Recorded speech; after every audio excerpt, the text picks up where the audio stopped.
Hello again, welcome back. This week I want to talk a bit about emerging markets. We've done quite a bit on this recently. Agility did their annual Emerging Markets Logistics Index, which we wrote about in the April issue, which highlighted some surprising and more unsurprising results. The Gulf Petrochemical Association in the Middle East also held its supply chain conference in April, and perhaps not surprisingly, but like a lot of those events recently, concentrated very much on supply chain 4.0 and digitisation issues. It's nice to know, I suppose, that the GCC states have the same issues as the rest of the world. And we have had a focus on the Middle East in a number of respects, in a number of articles where we've been talking to industry about developments and investments.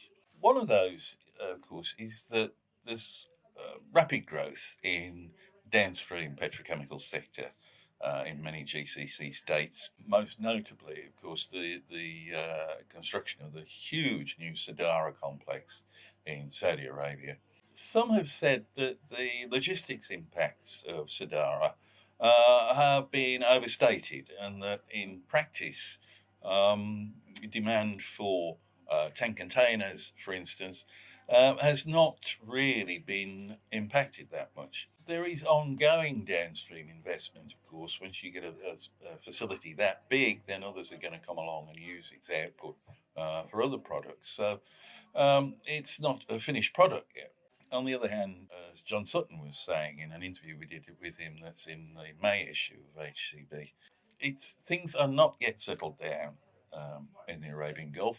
And he says there are difficulties in finding outbound cargoes, for instance, for tanks. What's certain, though, of course, is that now you can have those outbound tanks, if they're empty, going out clean, because a number of other companies have been investing in tank cleaning and maintenance depots, particularly in Saudi, in fact, in Jabal and Dammam, but also in Dubai, as ever, and more recently as well in Soha. And while we're talking about emerging markets, it might be worth thinking about the other emerging market, which in many ways is the US Gulf, which sounds odd, I know, but in terms of the exports of liquid products in bulk, crude oil, LNG, ethylene, ethane,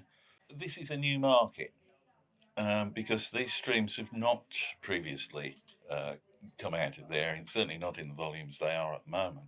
And again, there's going to be the need for the same sort of investment in services there. We'll be following that story, of course, as we go forward and let you know what's happening. Meanwhile, thanks for watching.